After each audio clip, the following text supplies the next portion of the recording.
Okay students, now is the turn of part 2 of our course content, that is living things. In living things, our unit number 3 is plants and their parts. First of all, what you have to do, आपने क्या करना है, आपने pencil और ruler अपने हाथ में रखना है और आपने डबल अंडरलाइन करना है सारे डिफ़िकल्ट वर्ड्स को।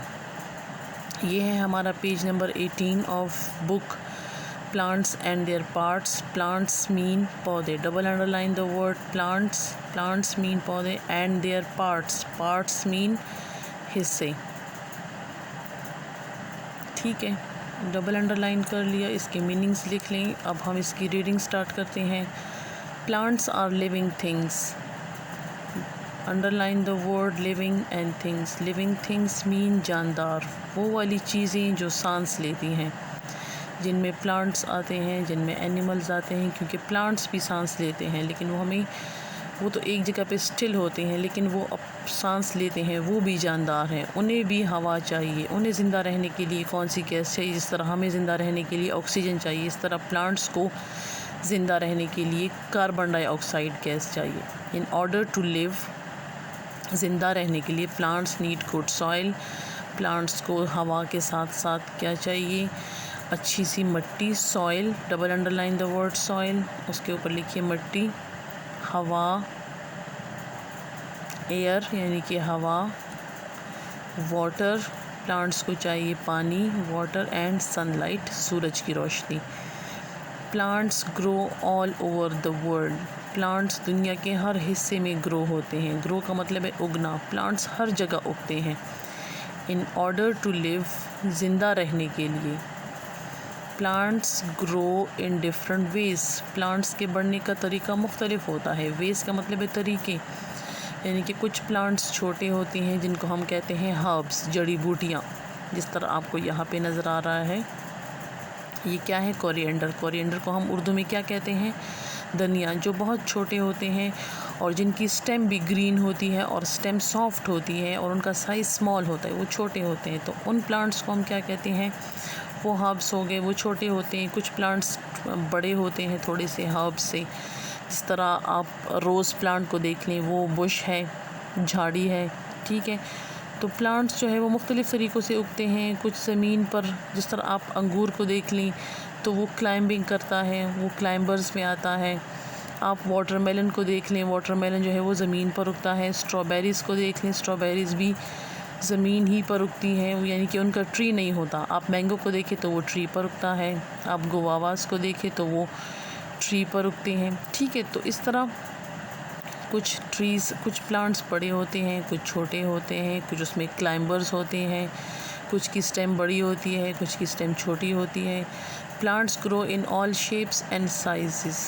प्लांट्स जो हैं वो मुख्तलिफ़ शेप्स और साइज़ में भी ग्रो करते हैं, यानी कि शेप का मतलब ये है, कोई ट्री की फॉर्म में होता है, कोई क्लाइंबर होता है। जिस तरह अंगूर को आप देख लें तो वो ट्री नहीं होता, वो क्लाइंब करता है, उसको जो भी जगह नज़र आती है वो उसके ऊपर चढ़ता है और ऊपर जाता है। एंड साइज़, और साइज़ भी डिफरेंट होते हैं प्लांट्स के। मैंगो को आप देख लें, उसका ट्री बड़ा होता है। ठीक है, स्ट्रॉबेरी को आप देख लें, स्ट्रॉबेरी अगर आपने कभी देखा हो तो वो क्या करता है, वो ज़मीन ही पर उगता है। ठीक है, उसकी ट्री नहीं होती। Some grow in the soil on land. कुछ ऐसे प्लांट्स होते हैं जो कि सॉइल में होते हैं, मिट्टी पर होते हैं, ज़मीन के ऊपर। And other grow in water. और कुछ प्लांट्स ऐसे भी होते हैं जो पानी में होते हैं। ठीक है ना, वो सॉइल के बग़ैर ही उगते हैं, वो सिर्फ पानी के अंदर ही ज़िंदा रहते हैं। कोई ऐसा प्लांट आप लोग जानते हैं, उसका कोई नाम, जो पानी में उगता है, जैसे वाटर लिली। ठीक है, इसके बाद टाइप्स ऑफ प्लांट्स, इक़साम, मुख्तलिफ़ किस्में हैं प्लांट्स की। अब ये जो किस्में हैं, ये किस चीज़ पे डिपेंड करेगा? ये साइज़ पे डिपेंड करेगा। कुछ छोटे होते हैं, जिस तरह मैंने आपको बताया कि कुछ बिल्कुल स्मॉल होते हैं, जिनकी स्टेम भी ग्रीन होती है, उनको हम कहते हैं हर्ब्स, वो बहुत छोटे होते हैं। कुछ होते हैं फिर इन हर्ब्स से थोड़े बड़े होते हैं, जिस तरह रोज़ प्लांट है तो उनको हम कहते हैं श्रब। और कुछ फिर श्रब से भी बड़े होते हैं, जिनको हम कहते हैं ट्री, जैसे आपको यहाँ पर ये वाला ट्री नज़र आ रहा है। तो प्लांट्स जो हैं उनकी 3 टाइप्स हैं, हर्ब, श्रब्स एंड ट्रीज़। सबसे पहले some plants are small while some are very big. कुछ छोटे होते हैं, कुछ बड़े होते हैं। जिस तरह आपको ये देखें, कोरिएंडर आपको नज़र आ रही है, ये बहुत छोटा होता है। इसके बाद फिर आपको ये बुशेस नज़र आ रही हैं, तो ये थोड़ी बड़ी होती हैं। Shrubs are small plants with woody stem. लेकिन श्रब्स जो है वो थोड़े से हर्ब्स से बड़े होते हैं। हर्ब्स बहुत छोटे होते हैं, श्रब्स उनसे थोड़े बड़े होते हैं और उनकी स्टेम जो है वो वुड की होती है, वो लकड़ी की होती है। यहाँ पे आप लोगों ने कौन कौन से वर्ड्स अंडरलाइन करने हैं? सबसे पहला वर्ड है टाइप्स, इकसाम। नेक्स्ट वर्ड है बिग, बड़े। वर्ड नंबर 3 है श्रब्स, झाड़ियाँ। वुडी, वुडी का मतलब है लकड़ी से बने हुए। यहाँ पे आपको श्रब्स में एग्जांपल दी है, हर्ब में आपके पास एग्जांपल है कोरिएंडर की। सबसे पहले हम हर्ब के बारे में पढ़ेंगे। Herbs are small plants with tender green stems. Herbs जो है वो छोटे प्लांट्स को कहते हैं जिनका साइज़ छोटा होता है। एंड हर्ब्स को उर्दू में कहते हैं जड़ी बूटियाँ। टेंडर का मतलब है नरम। Herbs are small plants with tender green stem. Herbs छोटे छोटे प्लांट्स को कहते हैं जिनकी स्टेम बहुत नरम होती है।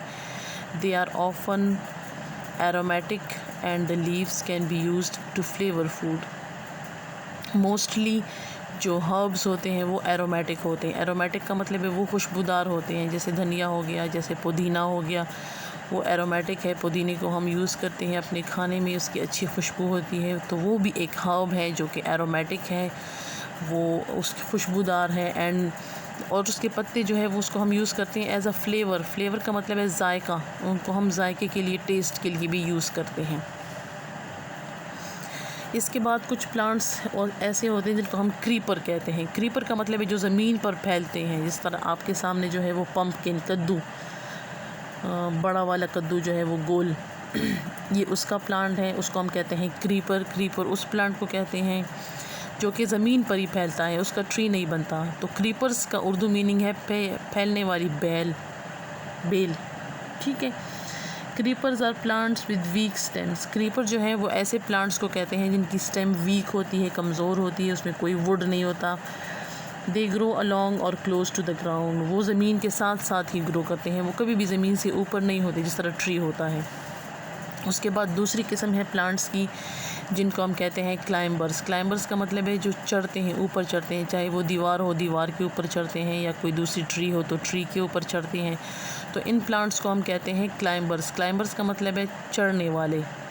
इसकी एग्जांपल क्या है? एग्जांपल है अंगूर, ग्रेप वाइन, अंगूर का प्लांट। ठीक है।